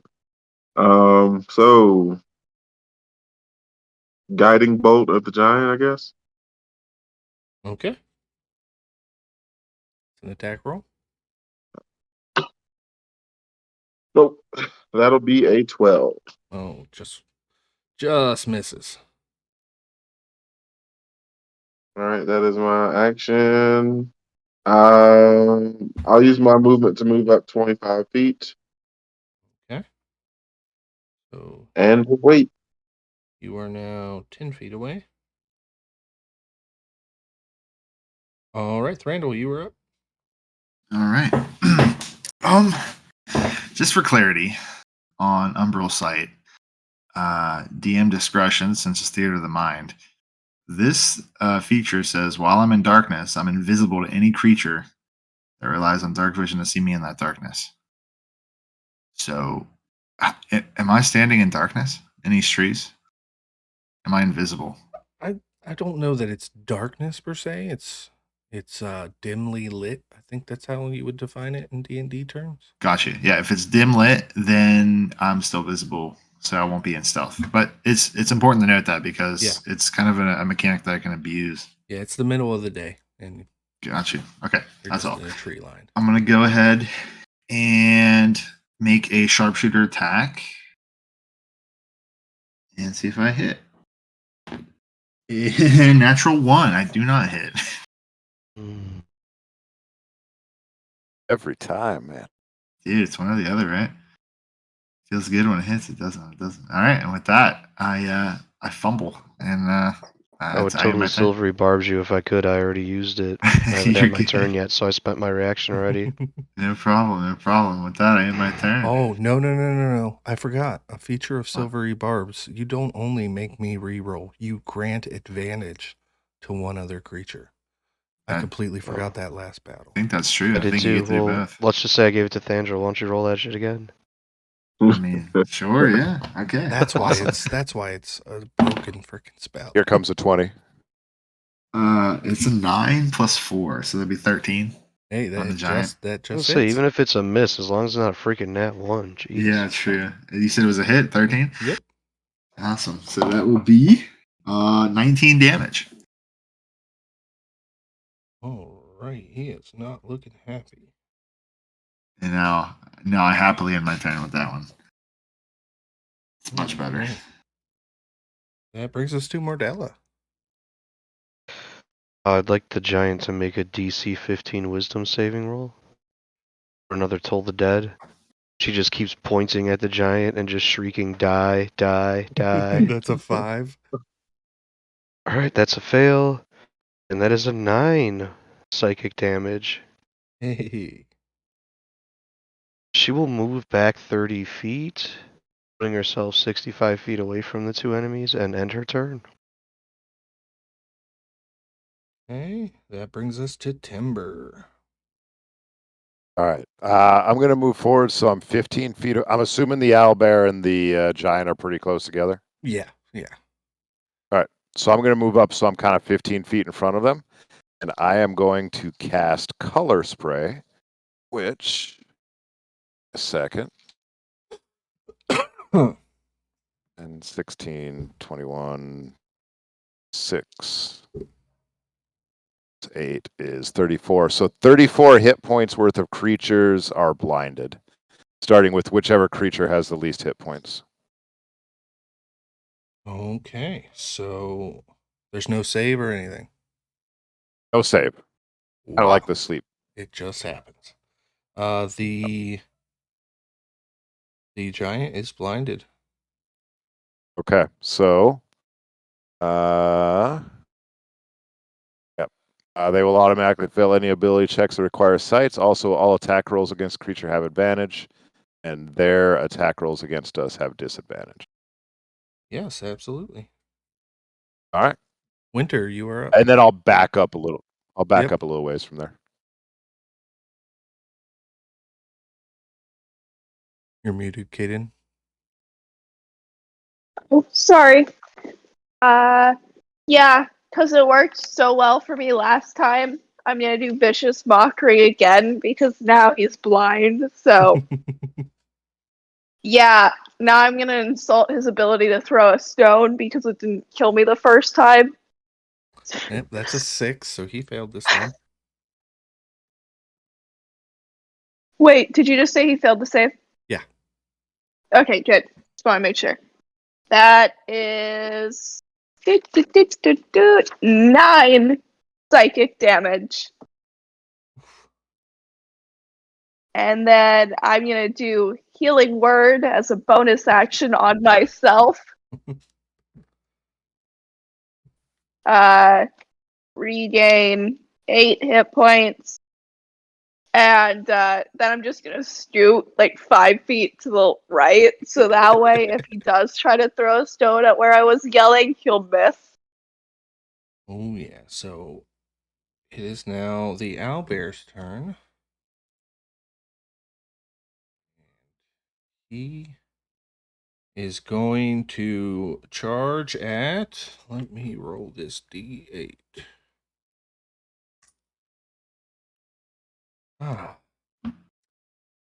Let's see, who was close? It was Echo, Ildain, Echo is up with them, and then I'm Sir like Dennigan. 15 or 10 feet back. Okay. Ildain, you are going to... Well, first your Echo gets an attack of opportunity as the owlbear ignores it. Sweet.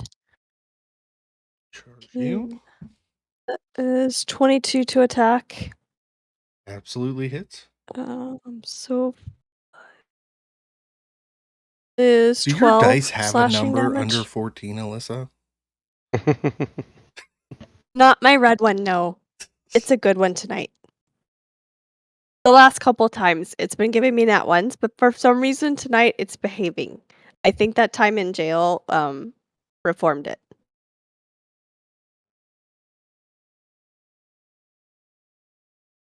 All right, how much damage was it? It's 12 slashing. Okay. Yeah, that owlbear is definitely bloodied. All right, so now he's going to make his beak attack at you first. That is a 27 to hit. Oh damn. That hits. Yeah, I felt that one. Yeah, it's 10 piercing damage. Then he's going to come at you with a claw. It's 18 plus 5, which is 23 to hit. Damn it. Actually, yep, that beats it. Yep. That is 2d8. plus 5. So 5, 10, 17 slashing damage. Ooh. Okay. And it roars out at you in anger. And Ildain, it is now your turn with an owlbear up in your grill. Yeah, so I'm going to take an attack. Okay. 16. It's 23 to hit. Yes. And then 7. 16 slashing damage. Okay. And That then owlbear is bloody. and then Echo's gonna come forward, and then I'm going to use that Unleash Incarnation so she can attack. Okay. And 15, 22 to attack, and 10 slashing damage. The owlbear falls dead. Nice. I fist bump my shadow. The giant hears the screams of its pet. It doesn't know that it's dead because it is blinded. It is absolutely furious. It gets 2 great club attacks with reach. So who is within 10 feet of it now? It's just going to stumble forward. Sir Dennigan, I know you moved up. Let's see, with disadvantage, plus 8 to attack. 18 on the first roll. 24 on the second roll. So does 18 hit Sir Dennigan? You're muted, Mike.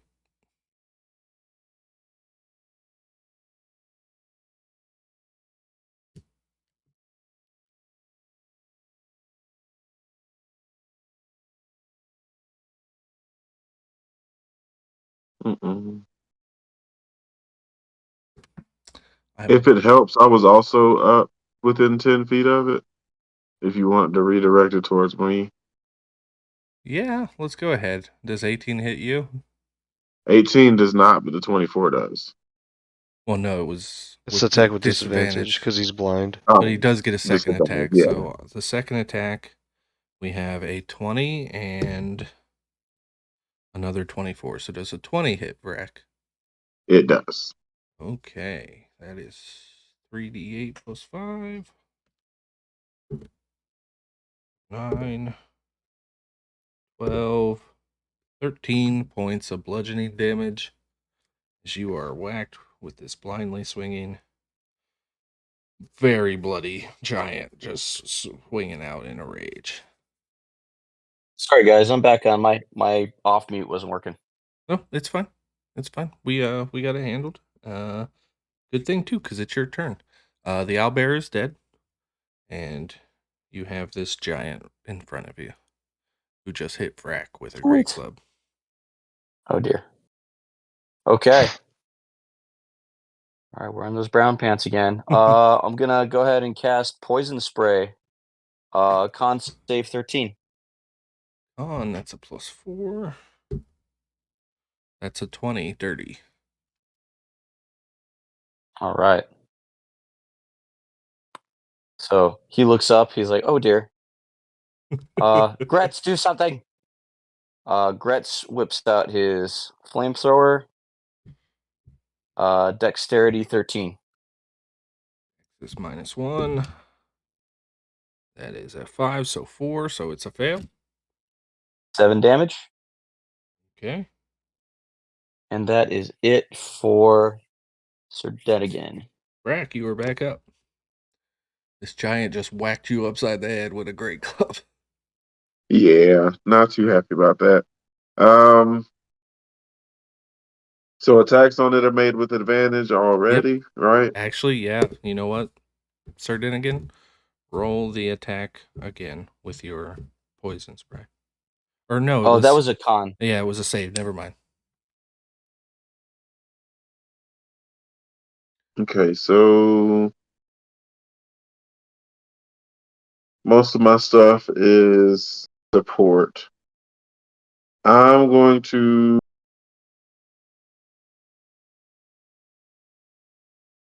let's try to hit it with a guiding bolt. All right.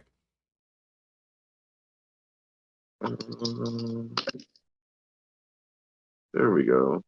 18 18 hits. for 4d6.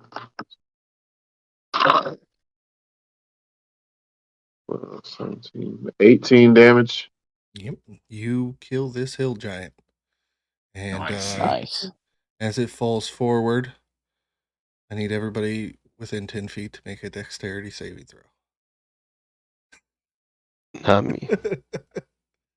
So that's Ildain, Vraak, Sir Dennigan. Natural 20. Yeah. Oof. I got a 19. Yeah, you're good. 12 for Dennigan. Yep, you're good. I set the DC at 11 in my head just because I thought it was funny to see this giant fall forward. Oh. You guys jump out of the way. And you have defeated the hill giant and its owlbear companion.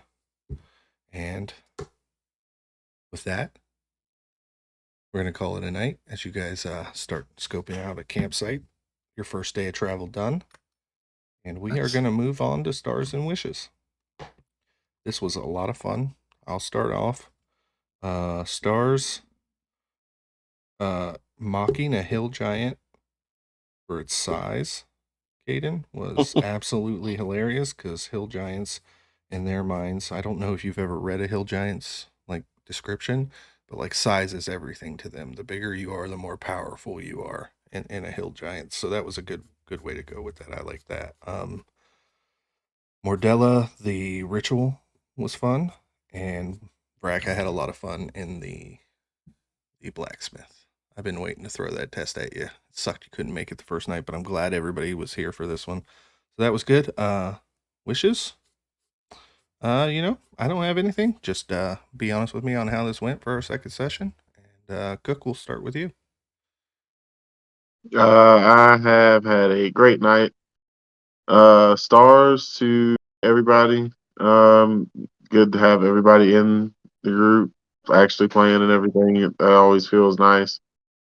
Stars to you for coming up with like the side missions and stuff that we're doing so far. I'm loving it. It feels like you're actually deep diving into everybody's story, and it feels good to be rolling some dice for some role play for me because I'm normally like the combat barbarian. I'm not really like the role play kind of player. Wishes, just wish that we can do it again next week. Unfortunately, Emily is getting induced Tuesday night. Congratulations, brother. Congratulations. That's a good reason So to Congratulations. miss. And good luck. Wednesday and Friday next week, I will probably not be on. I do not That think I seems like will a be valid playing. excuse. I'll allow it. No, It won't be congratulations, the brother. next week. That's great. Yeah, honestly, yeah. Great. Nick? All right, so I gotta give a good star to you, Frankie, for progressing a bunch of the plot lines together really quickly. That was really cool. And also stars for rolling with the punches because there was a lot of stuff that happened that you thought you were gonna kind of be able to hold out on a little bit more. And then a final star for you for the escape of Captain Blackthorn at 1 hit point because that's always, one of those frustrating things. And it's like, yeah, so I'm sure this guy will never show up again, right? Yeah. He Right? has 3 spells in his Ring of Spell story. One was the heat metal, one was a misty step, and one was a greater invisibility, and nobody bothered to check and see he was still in the room. So I just let that go. All right.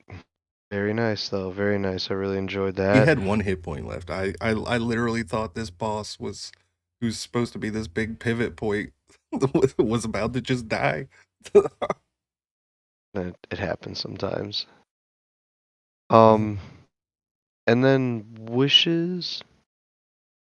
I really can't say anything for right now. I'm really looking forward to just what you have in store so far. If whatever's happened so far is what's to be expected for what's in store, everything's going really great. So kudos to you, Frankie. It's all about you today. Awesome. That's I all I got. appreciate that. What'd you think of the dream sequence? Oh, I enjoyed it very much. Okay. And the thing about it that was kind of cool too is like, all right, it was kind of short, but it gave a very, very good, thought process of, okay, this is why she's gonna want to go here now. It's gonna push her in that direction. Because, like I said, it's kind of iffy at first, and I definitely didn't mention the dream because I did not want Timber to hear anything about that. I didn't even tell Winter, which was very hard not to tell Winter. Yeah, awesome. Max, you're next. Yeah, I'll be Frankie. I think you're doing a fantastic job. It's if you would have told me that 2 weeks ago you had never DM'd for anything but kids, I would have called you a liar. You're doing an awesome job. This is for everybody as far as a star. Like I am amazed with how quickly everybody just kind of dropped into their characters. It actually feels like all the characters have depth. All the players are really into it. Everybody has their storylines. Everybody has their interaction with each other. Just how quickly every single player kind of dropped into their character. It was super cool. The only wish I have is that I wish I went back to the inn with y'all. That was like I honestly thought we were gonna split up. So if it looked like I was trying to play hero ball and be like a main character guy, that was not my intent. I wish I would have went with you, but by the time I realized everybody went back and a combat was ensuing, it was too late. That's all I got. Alyssa. I'll just kind of add on. I don't think Frankie planned on us doing a bar fight there either. So I think you two were on the same page. um, so stars. The role playing was awesome, and kind of sitting here and listening to how everybody plays their character like a specific way. Like the first thought that occurred to me is that our group is like a fucked up breakfast club. And I've just been like giggling, like thinking of like, oh, that's this person, oh, that's this person, and oh, look, here's the unwilling father figure entering in, and it was just like I've been laughing the whole time. Wishes, I don't have anything. This is being run really great. I love the like imagery and everything, and just it's awesome. Awesome. Mike. Stars, Frankie, kudos for developing the story and the universe. Like all the work you put into to putting everything together was really cool. I really like how everyone picked a character they could run with and like gun with different abilities and stuff. Everyone with your role playing is really really good. So I like that we didn't just pick our like usual characters, so to speak. And it's just really fun. Wishes, no wishes yet. Just interested to see where the story is gonna go. But very, very good campaign so far. Awesome. Thank you. Eric. No, everything's great. Everyone's doing a really great job, and you're running things really smoothly. Maybe there's some transitioning issues here and there, just like with the different scenes, or it could be because we have so many players that kind of can jump things up. But really, like I felt like in the bar scene was like super cool because I felt like everybody was role playing in between their actions, and it made combat less boring and everything. Like you could see in your head like what was happening, and I thought that was really good. And everybody was talking, and it was like a great time. The only wish, the follow up with that is, I wish we could have did more RP while our characters were like sitting at the bar and having drinks and stuff. Because like, I feel like those like late at night talks are how like deep character like lore dives go. You know, you learn more about each other because I feel like Thrandil as a character was. I feel like there should have been some trust issues because like I feel like half the party was working with Blackthorn, and then all of a sudden they were all on my side. So I kind of really don't understand how that went, but it would have been cool to be able to flesh that out. But all in all, this is great. I'm having a great time. Everyone's awesome. It's a lot of fun. Excellent, excellent. I've written that down as a note. Appreciate it. Caden. So stars, I loved this. I loved trying to figure out how to be a bard and doing decidedly apparently not bard things and then getting shot for my troubles or a rock thrown at me. It's very enlightening. For wishes, the only thing I wished more was a little more role playing this session, but we still had a lot. I think it was just there was a lot of fights this time. I would also wish that I do not have to roll for any encounters on this journey ever again. I'm done. I'm retired. Someone else can do it. Yeah, otherwise, this is awesome. You are adapting really well to the crazy chaos that is this group. And thankfully, it was not just me this time. I didn't even start half the fights. So yeah, you're doing amazing as a DM, and I'm really excited to see where this goes. Yeah, absolutely. Yeah, I felt like that first session was really RP heavy, so I wanted to get some combats in for everybody. Hey, I This thought it was a time good around. mix between combat and RP. Like it was really, really, really good. So I will definitely give you guys more opportunities to do that. Yeah, I feel like we had opportunities. I just feel like when the moments popped up, everyone was like, "End scene." It's like, yeah, it's all good. I definitely tried to encourage it, but I wasn't gonna. Force it, which was Yep, excellent exactly. DMing, man. This is great. Yeah. Absolutely. Yeah, this was a lot of fun, guys. I'm having a lot of fun seeing this world that I've spent the last year and a half coming up with come to life. This is amazing for me. With that, we definitely went later than normal. I've got to get up for work in 4 hours. So I am going to hop off of here. I hope you guys have a wonderful night. And I appreciate it. And we will see those who can make it next week. Cook, I'll be on vacation next congratulations. week. Okay. That's fine. We will roll with who we Congrats have. once again, Cook. Thank you, All guys. right. Good night, guys. Have a good one. Yeah. Congratulations.